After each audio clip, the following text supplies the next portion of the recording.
Bonjour et bienvenue dans Crunch, le podcast qui fait croustiller le rugby, enfin qui essaie, parce qu'il n'y met pas vraiment du sien le rugby. Bienvenue dans Crunch, donc le podcast rugby de la rédaction de l'équipe. Bonjour la rédaction de l'équipe. Bonjour. Bonjour. Cette semaine, après ce match d'anthologie contre l'Irlande, qui nous a donné envie de boire de la ciguë, on va se demander ce qui s'est passé pour que le 15 de France sombre à ce point, dans ce qu'on se demande si ça ne serait pas le pire match de l'équipe de France de tous les temps.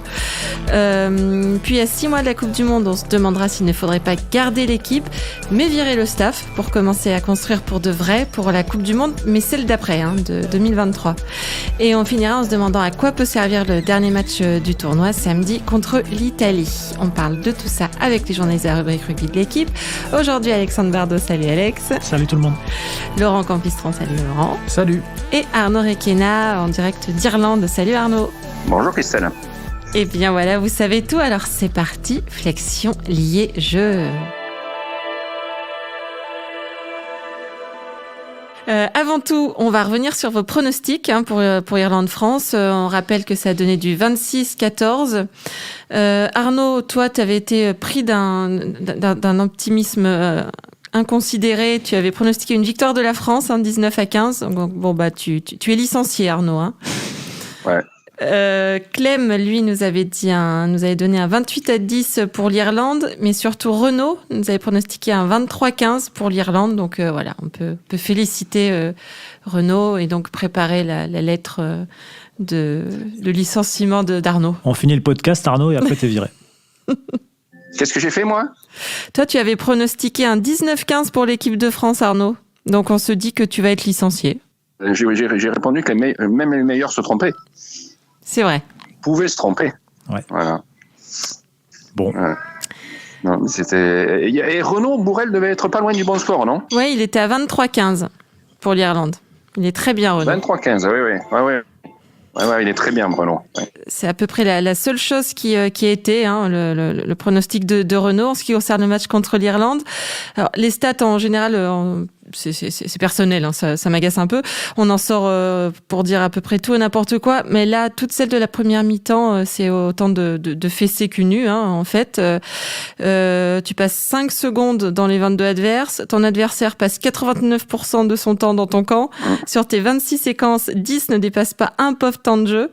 Au bout de 30 minutes, ton deuxième ligne, Lambé en l'occurrence, a plaqué autant à lui tout seul que toute l'équipe adverse. Il a fait 17 plaquages contre 18 pour les Irlandais. C'est des chiffres délirants. Arnaud, toi qui couvres l'équipe de France depuis un petit peu de temps, t'avais déjà vu un truc pareil ? Jamais. Ça a été d'ailleurs, j'ai lancé la première question hier en conférence de presse en disant que j'étais vieux, mais pas trop quand même, je précisais, mais que je n'avais jamais vu une domination pareille sur l'équipe de France.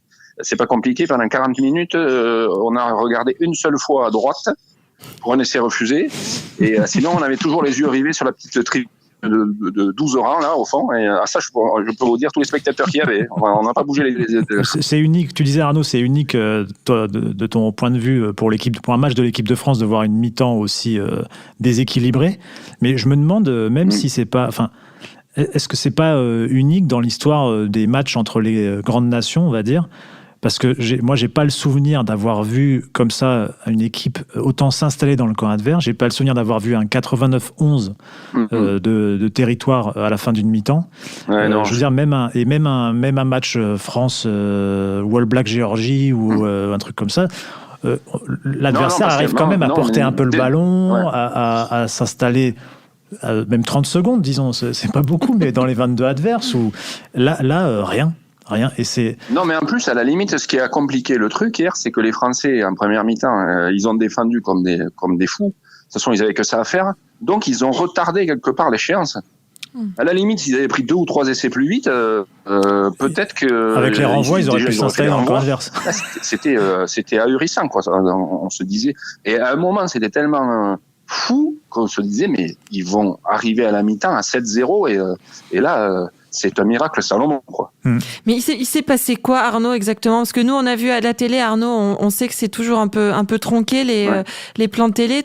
Toi qui avais une vue d'ensemble, il s'est passé quoi exactement, en fait, pour qu'on sombre à ce point-là? Joe Schmidt disait que l'équipe d'Irlande avait été extraordinaire, qu'elle avait fait preuve d'une ténacité incroyable. Non, les Irlandais, c'était pas compliqué. Ils voulaient avoir 4 essais pour faire le bonus et pour aller gagner à Cardiff la semaine prochaine pour gagner le tournoi. Donc c'était leur unique but. Et en plus, ça fait un petit moment que l'équipe d'Irlande ne tape plus les pénalités. Elle va systématiquement en touche. C'est pas une stratégie anti-française. Et donc elle a serré le kick français. C'était terrible, quoi. J'ai me souvenir quand se blesse Poirot là, quand il se fait le genou. On a essayé de sortir du camp en se faisant des petites passes, alors qu'il y avait Ramos qui était au fond, et on s'est dit mais pourquoi ou ils l'ont pas vu, ou ils ont pas confiance, ou enfin c'était bizarre, quoi. Même s'il avait trouvé une touche de 3 mètres, au moins c'est moins périlleux que de relancer sur la ligne, quoi. De se faire des passes sur la ligne, des passes de 20 cm, quoi. Comme le dit Arnaud, il y a une performance de l'équipe d'Irlande. Voilà, c'est une équipe hyper bien organisée, très sûre d'elle, sûre de ses forces, qui déroule son rugby, et elle a réussi à étouffer l'équipe de France. Mais la première mi-temps, c'est aussi l'indigence de l'équipe de France. Parce que l'équipe de France, avec Laurent, ce matin, on a regardé chacun de notre côté la première mi-temps, c'est un peu la même réflexion. C'est une défense, certes, qui s'accroche, mais qui n'est pas offensive à aucun moment, ou rarement. Elle arrive à asséner des plaquages offensifs, à avancer, à gratter des ballons, à retarder des sorties. Elle y arrive. À retarder des sorties, elle arrive très peu. Jamais. Et le deuxième aspect, c'est une équipe de France qui, quand elle a le ballon, est d'une pauvreté abyssale. Que l'équipe de France perde en Irlande, oui. Que l'équipe de France ne soit pas une bonne équipe de niveau international aujourd'hui, oui. Mais à ce point-là, c'est pas digne, en fait. Là, on est dans un moment où c'est pas digne du niveau international. C'était une équipe qui était une pauvreté technique, une pauvreté d'organisation, d'une pauvreté. Elle maîtrisait pas ses nerfs, elle maîtrisait pas ses nerfs, la pression adverse, quoi, comme ballon en main, je veux dire. Et voilà, l'Irlande, certes, a été excellente, mais la France a été un sparring partner, mais vraiment un sparring partner sans les gants et sans le casque, qui en prenait plein à poire. Oui, ça c'est sûr. Oui, parce que même sur des choses très très simples, comme le dégagement en touche, par exemple, on a vu UG qui fait un arrêt de volée à un moment donné, il trouve une touche à 10 mètres devant lui. Donc à chaque fois qu'ils avaient eu l'occasion de respirer un petit peu, se donner de l'air, ils ont trouvé des touches. Il y a aussi un Tamac préparé, Dupont, des touches de 10 mètres où tu arrivais à peine à sortir de tes propres 22 mètres. Ce qui fait que le ballon revenait systématiquement comme une balle de ping-pong, quoi. C'était injouable. Comme tu fais des plaquages de partout et que tu défends quand même très fort, forcément tu fais des fautes. Donc pénalité, coup de pied, tu revenais à 5 mètres. En fait, c'était un enfer, quoi. Les mecs, ils allaient des 5 mètres aux 22 mètres. Je pense pas que les GPS disent qu'ils ont couru 20 bornes, ça m'étonnerait, mais ça va être compliqué de faire du 5 mètres ou 22 mètres pendant 40 minutes. Hein. Mais là, on a frôlé le ridicule quand même à plusieurs reprises. On était dedans. Hein. Il y a au moins 2 fois où c'est gaguesque. L'action où se blesse Poirot, quand je dis que c'est un gag, c'est malheureux pour lui. Mais jouer un ballon à 2 reprises derrière un ruck alors qu'on a un pied dans son embut, le ballon qui flirte avec la ligne d'embut, voilà, sachant qu'à cet endroit-là du terrain, il n'y a plus de ligne de hors-jeu et qu'effectivement, il suffit d'appuyer sur le ballon pour qu'il y ait essai.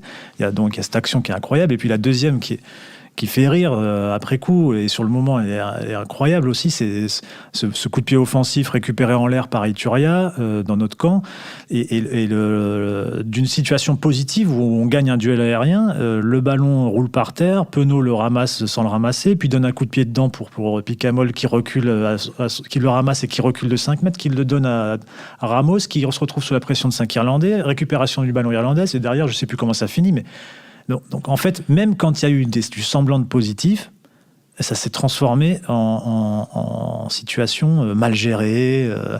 On n'a pas parlé sur l'essai irlandais des 2 Français qui se plaquent. C'est ça, c'est Ficou et Huget, je crois. C'est des Sexton. Qui se rentrent dedans, quoi. Ah, mais Kamicha qui entre aussi, il entre, il est tout frais, il fait un lancer en touche. Ah, c'est plus tard. Le premier lancer, il faut le montrer dans toutes les écoles de rugby. C'est pas ça qu'il faut faire, quoi. C'est peut-être ce qu'il a voulu. C'était grotesque. Et c'est une question que je vous pose un peu à chaque fois, mais me demander comment ils étaient après en zone mixte, parce qu'on a eu quand même quelques éléments de langage où on a un peu l'impression qu'ils nous prennent, si ce n'est pour des cons, au moins pour des fraises des bois. Tu les as trouvés comment, toi, en zone mixte, les joueurs? Disons que c'était pas le même circonstance qu'à Twickenham, mais là, ils étaient complètement impuissants, et par contre, ils ont pris... je pense que physiquement, c'était plus dur. Il y avait des joueurs beaucoup touchés, quoi, beaucoup marqués. Guirado était tout rouge au visage. En fait, je pense que c'est vachement lié au style de jeu irlandais. C'est-à-dire que les Anglais, ils avaient clairement choisi une stratégie où il fallait que, pour faire courir l'équipe de France et la pousser à l'asphyxie, l'Irlande, elle était fidèle à ce qu'elle fait d'habitude. C'est beaucoup de défis directs, de percussions directes, d'affrontements, quoi, et avec des temps de jeu qui s'enchaînent. Je pense pas que, en termes d'intensité, c'était un match fou. Par contre, là, on a vu clairement le décalage d'organisation, le contraste en fait entre l'Irlande et la France, c'est le décalage de l'organisation, de la maîtrise, des repères collectifs, et c'est là où c'est très inquiétant parce que l'équipe de France, ouais. J'ai parlé avec Félix Ambey après le match, il disait non, ça arrive parfois un match où tu es cantonné 10 minutes, un quart d'heure sur ta ligne, et tout d'un coup tu t'en sors, tu t'en rends compte. Donc il me dit j'avais toujours cet espoir-là, quoi. Mais sauf que c'est jamais arrivé. C'est jamais arrivé. Alors il dit on s'accrochait à ça, quoi. C'est-à-dire voilà, ça va bien. Il y a bien un moment où on va récupérer le ballon. Mais c'est pas arrivé. Ça revenait comme des boomerangs. Je sais même pas si c'est un problème d'organisation, quoi. Si, il y a quand même un décalage. Vous êtes mal axé, dans un truc là. Oui, mais Arnaud, t'es mal axé, t'es mal axé, mais t'as le ballon à des moments et t'as le ballon pour faire des petites choses. Et quand c'est à toi de faire, en fait, c'est là où tu vois le contraste. Des petites alors. Hein. Je pense à une action à la fin de la première mi-temps. Il y a une possession française à l'entrée des 22 Irlandais. Il y a plusieurs moments où la sensation, c'est que Dupont cherche autour de lui l'organisation, la structure, les joueurs qui doivent venir et qui viennent peut-être pas. Et c'est en ça que le contraste est immense, parce que les Irlandais, ils inventent pas grand-chose. Par contre, ils sont d'une précision clinique. Toutes leurs courses avant la prise de balle, quand ils ont le ballon, ils sont vachement dans la préaction. Du coup, ils prennent le ballon lancé. Ils arrivent avec des angles de course. Ils arrivent avec des soutiens qui leur proposent des solutions et qui, du coup, font peser un doute sur la défense. Et ensuite, ça veut dire que duel gagné, ça veut dire que rock rapide, ça veut dire que le ballon s'enchaîne. Alors que, en sens inverse, l'équipe de France était dans une non-organisation et qui posait beaucoup de questions. Sexton a été très bon dans le jeu sans ballon, quoi. Ouais, il organise tout. Et je sais pas si vous vous souvenez, en fin de première mi-temps, on a une touche à 55 mètres de la ligne à peu près, et c'est Basta qui prend la balle en touche. Oui. Je te dis, c'est un bon lancement, mais c'est ridicule de le faire à 55 mètres de la ligne. Et puis quand tu compares avec la qualité des lancements de jeu irlandais, tout Basta qu'il soit, il faut le faire à 30 mètres. Et tu comprends pas pourquoi c'est fait à ce moment-là, quoi. Parce qu'on n'arrive pas à aller à 30 mètres. Mais il la prend à 50 mètres de la ligne, quoi. Il y a une bonne réponse de Christelle. Le problème, c'est que tu peux pas attendre d'être à 30 mètres pour la faire, parce que tu n'es jamais à 30 mètres. Oui, d'accord, mais bon, tu peux espérer l'être à un moment, quoi. Et en tout cas, 55 mètres, tu le fais pas, quoi. Je veux dire, t'as aucune chance que ça marche. Finalement, les Français ont eu le ballon quand l'Irlande l'a décidé, quoi. À l'heure de jeu, quand ils ont fait sortir tous leurs leaders. Là, effectivement, on avait un peu plus de jeu et encore pas tellement, quoi. Et après, il y a un truc que personne n'a abordé, mais on a quand même eu de la chance hier, c'est de ne pas prendre des cartons jaunes. Oui. Je sais pas combien attendait l'arbitre pour sortir Ituria, notamment, qui a fait beaucoup de fautes. Bamba c'était aussi. vraiment avant qu'il sorte Bamba, Aldeguiri qui a volé sur le côté droit là. Il y a un moment où je me suis demandé si en ne le sortant pas, il était dans une position d'empathie, on va dire, vis-à-vis de l'équipe de France, où il voulait pas que le match vire au massacre.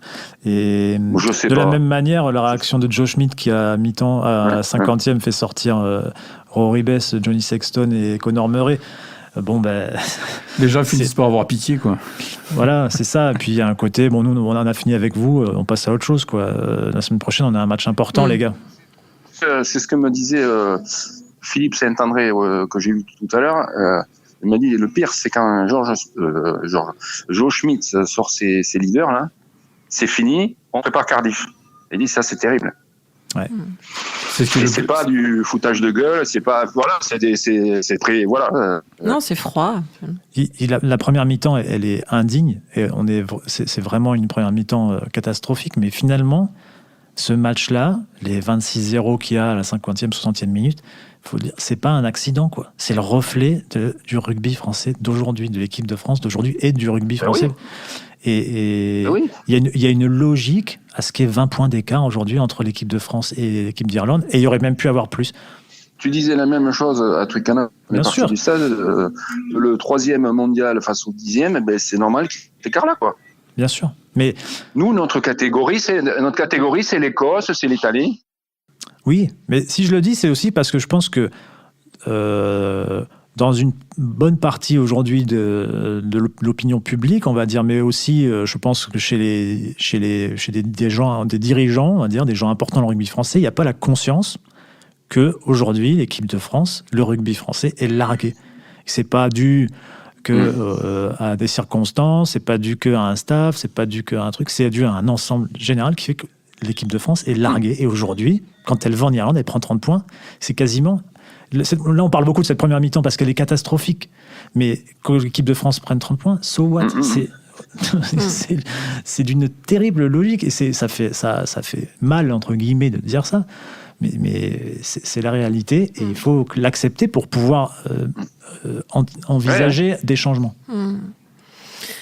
Tu t'évoquais le staff, Alex. On va passer au deuxième sujet où il en est question. Le staff de l'équipe de France, c'est Julien Bonner à la touche, Sébastien Bruno à la mêlée, Jean-Baptiste Elissalde pour les 3/4, Jean-Marc Bédered à la défense et Philippe Doucy au jeu au pied et aux skills. J'ai fait le tour. Hein. Plus Jacques Brunel. Oui, voilà. Alors, tous les noms ne sont pas forcément hyper connus du grand public, mais on rappelle que l'appel à candidature à l'arrivée du nouveau sélectionneur n'a pas vraiment déclenché un tsunami d'envie. Hein. Et puis le staff, c'est Jacques Brunel, le sélectionneur, qui nous prend donc pas pour des fraises des bois, puisque après la copie rendue en Irlande, il a dit qu'il retenait les 20 dernières minutes et que sur ces 20 dernières minutes, l'équipe de France avait montré qu'elle pouvait rivaliser avec toutes les équipes du tournoi. Et la marmotte. Bref, est-ce qu'il faudrait pas en finir en fait avec ces gens, avec ce staff tellement sûr de lui que dès qu'on le critique, on se fait sortir du groupe. Je sais pas, Laurent, est-ce qu'il faudrait faire table rase là de... C'est compliqué, on est quand même à 7 mois maintenant de la Coupe du Monde, il reste 4 matchs d'ici... Oui, c'est ça, 4 matchs d'ici le début de la compétition.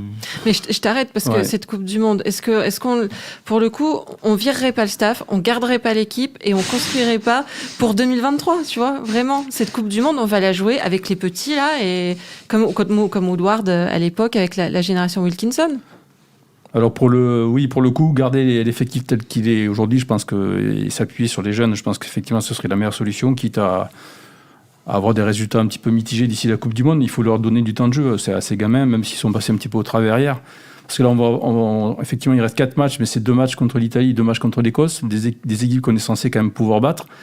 Donc redonner un petit peu de confiance à ces jeunes-là en gagnant, mettons 3 matchs sur les 4 qui arrivent, plutôt que de rappeler des anciens, et remettre toujours des Parra, des Lopez. Ils seront là de toute façon, je pense, pour encadrer les gamins. Mais après, pour revenir au niveau du staff, je suis assez partagé. Je ne suis pas certain que ce soit la solution. Et puis de toute façon, qui prendre... Aujourd'hui, on est au mois de mars. Là, les entraîneurs sont à peu près tous en contrat ailleurs. C'est pareil, ça me paraît un petit peu compliqué. Pour rigoler, j'ai eu Fabien Galtier ce matin au téléphone puisqu'il est consultant pour l'équipe et on a préparé la palette de demain. Et je lui ai dit en rigolant, prépare-toi à ce que ton nom ressorte assez rapidement.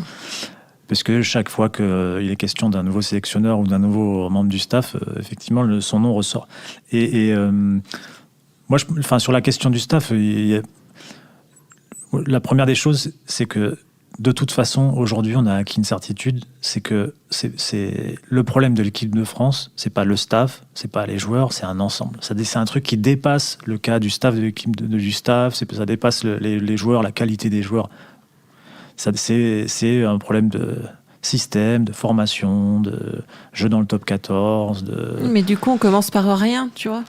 Oui, mais une fois que j'ai dit ça, chacun aura son avis, peut dire le staff il doit dégager, il ne doit pas dégager. Mais en tout cas, je pense que si on pense que un changement de staff va tout changer, on se trompe. Je dis ça et je pensais que il y avait une logique à écarter Guinoves en 2017. Des mois après, on peut juste constater que ça n'a pas apporté de rebond. Et la deuxième chose, c'est qu'il est évident que le match d'hier, plus peut-être à mon sens que le match en Angleterre, parce que le match en Angleterre, tu touches à des limites de rythme chez les joueurs de l'équipe de France, mais le match d'hier te fait toucher des limites d'organisation, de structure, de jeu, et du coup, là, on peut se poser la question de la qualité du staff, la qualité du travail du staff, de ce qui est compris ou pas compris par les joueurs, est-ce que ce staff est au niveau du niveau international. Enfin voilà, là vraiment, pour moi, ce match-là est c'est peut-être la première fois où je me dis, tiens, là quand même, il y a tellement de manque dans l'organisation qu'il y a peut-être un souci, quoi. T'en penses quoi, toi, Arnaud? Il faut Saint-André, il est libre. Saint-André? Non, et il connaît la Coupe du Monde. Ou Marc-Evron.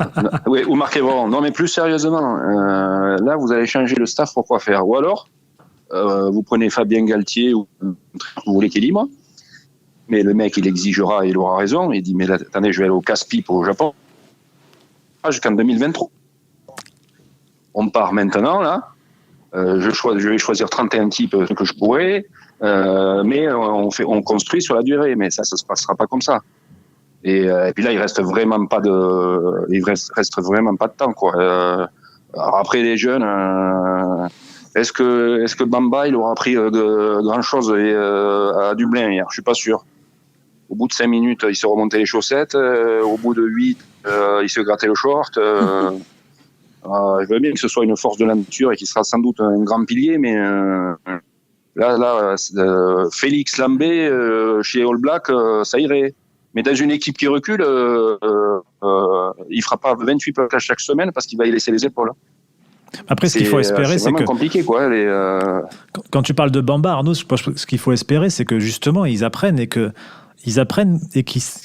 comprennent que ce que leur propose aujourd'hui le niveau du top 14 n'est pas suffisant. Mais hier, Bamba, il est dans le rouge au bout de 10 minutes. Oui, mais justement, ça veut dire qu'il faut qu'ils comprennent que... Oui, mais lui, en plus, il est en pro, et lui, en plus, il est en pro des deux. Bien sûr.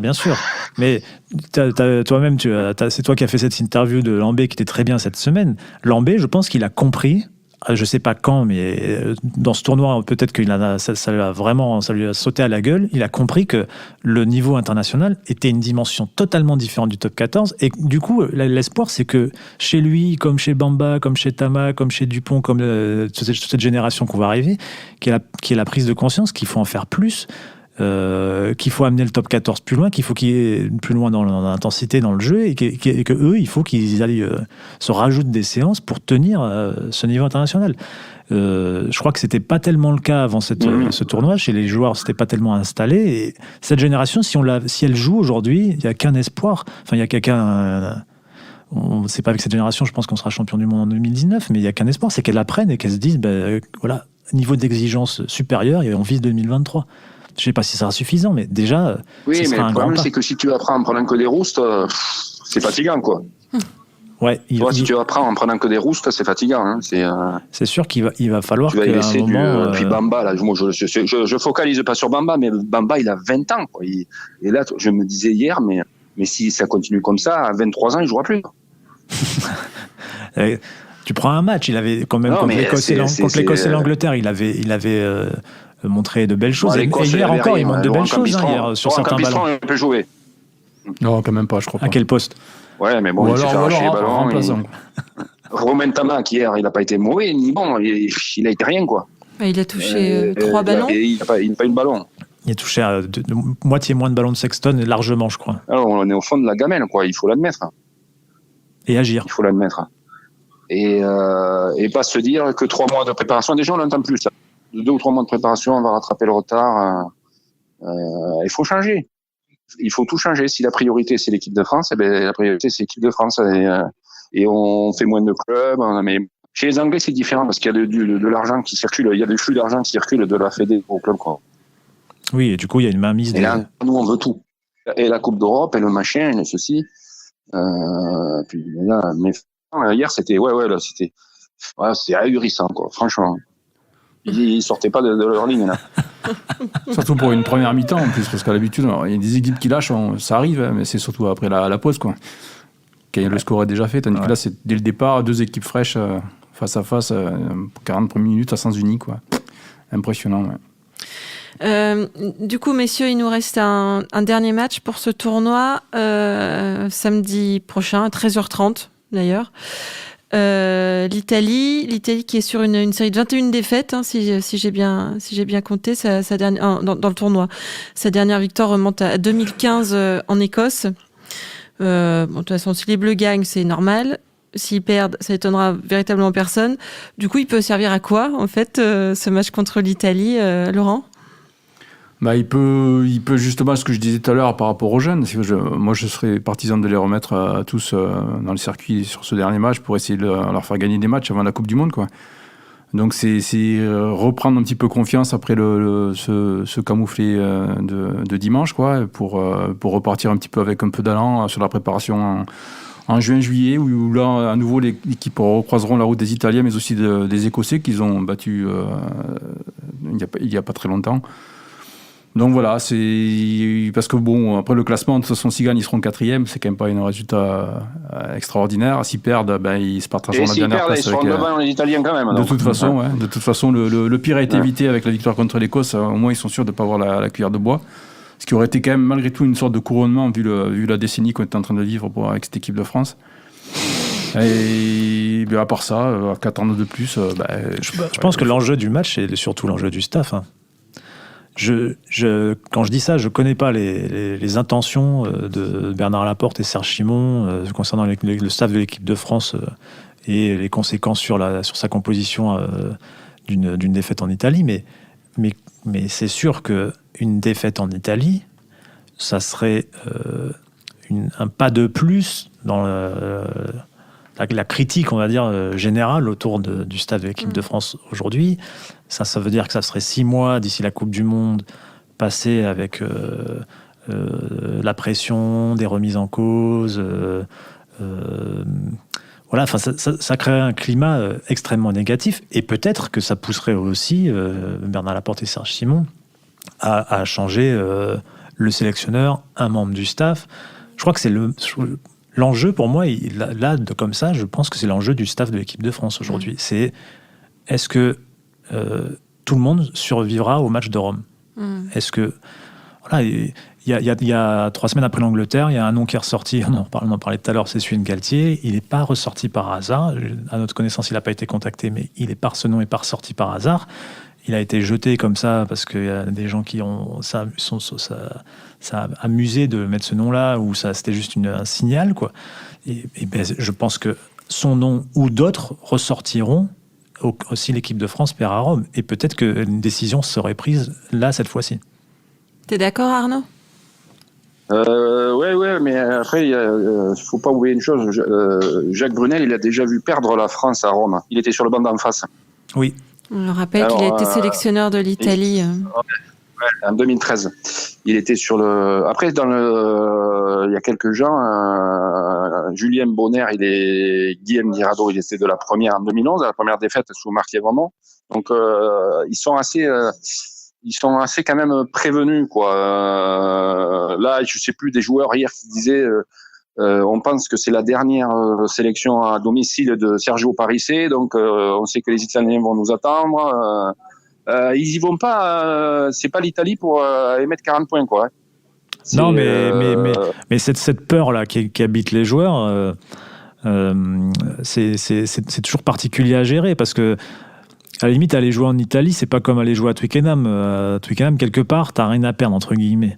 En Italie, c'est toujours un match un peu plus compliqué à aborder, parce que tu sais que si tu perds, t'es ridicule, et tu sais que le problème, c'est que tu sais que tu peux perdre aujourd'hui. Et Renaud Bourrel et Pierre-Michel Bonneau et moi-même, on va essayer de tenter le triplé. C'est-à-dire parce que journal l'équipe, on est les seuls à les avoir vu perdre en 2011 et en 2013 à Rome. Et alors donc là, on est en lice pour le triplé. Vous avez prévu une célébration particulière? Ouais, je pense qu'on arrête notre carrière. Hein. Et Pierre-Michel reste sa moustache. On envoie des papiers vides avec juste nos noms. Non, mais c'est maintenant vous dites on va aller à Rome, ça va être bon après. J'attends peut-être qu'on aura la fameuse pâte toulousaine dont on m'a beaucoup parlé. Parce que là hier je l'ai pas trop vu. Forcément, tu sais bien que le jeu commence devant et devant ils n'ont pas avancé, donc derrière ils n'ont pas eu de ballon. Et devant il y avait El Degueri, non? Oui, par intermittence. Ouais. C'est donc une intermittence de 10 minutes d'ailleurs. Ça a été l'intermittence, ouais. Ouais. Mais bon, ça peut être. Normalement, ça doit passer, mais. Ouais, enfin, normalement, comme ça, tu sais. Il suffit d'une mêlée relevée, d'embrouille, de trucs. Bon, voilà. Ouais, il suffit de. Ça va se chacailler pendant un quart d'heure. Et normalement, contre le Japon, ça devait le faire. Et normalement, contre les Fidji, ça devait le faire. Et non, aujourd'hui, l'équipe de France, elle ne peut pas se dire ça. Il n'y a pas de normalement. La normalité de l'équipe de France, c'est un niveau médiocre. Donc, cette normalité-là, elle ne permet pas de se dire, normalement, ça va le faire en Italie.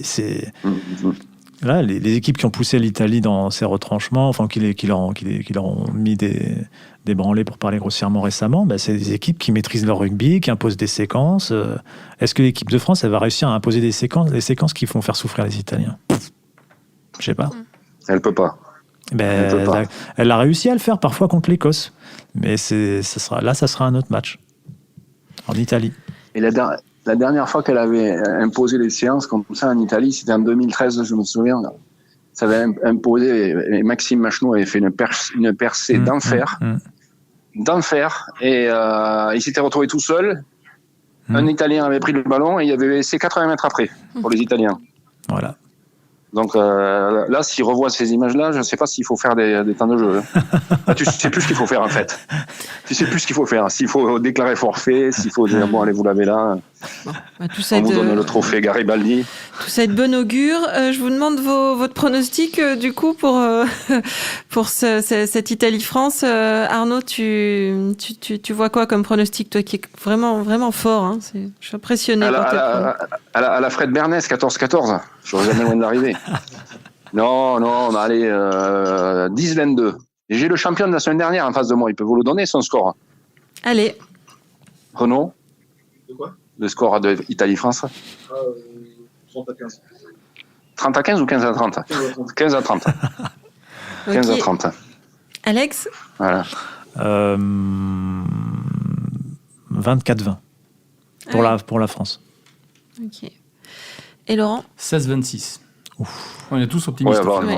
Donc on est dans la normalité, quoi. La France doit gagner contre l'Italie, quoi. C'est pas tellement ça, mais c'est qu'on espère un peu en fait. C'est-à-dire que nous, jeunes journalistes, contrairement à toi, nous, on n'a pas trop vu gagner l'équipe de France. Oui. J'ai fait des stats hier, je me suis amusé à faire des stats. L'équipe de France, depuis 2010, elle gagne un match tous les 2, et quelques. Et depuis 2015, un match tous les 3 quelque chose. C'est bien. Et en fait, dans les décennies précédentes, c'était une victoire tous les 1,5. Donc c'est pour vous dire, voilà, on parle de plongée de l'équipe de France, elle se vérifie dans les chiffres. Et donc, voilà, sur les journalistes aussi, moi, j'ai jamais fait mon bilan, mais je crois que j'ai vu plus de défaites que de victoires. Très bien, messieurs. Très bien, madame. On te salue, Arnaud, qui est dans une grotte à Dublin. Merci à tous. C'était Crunch, une émission de la rédaction de l'équipe. Aujourd'hui, j'étais donc avec Arnaud Requena. Ciao. Alex Bardot et Laurent Campistron. Merci à Sébastien Salis à la technique. Merci à Roland Richard à l'édition. Retrouvez-nous tous les lundis sur l'équipe.fr, Apple Podcasts, SoundCloud. N'hésitez pas à réagir, laissez des commentaires, mettez-nous plein d'étoiles. À la semaine prochaine.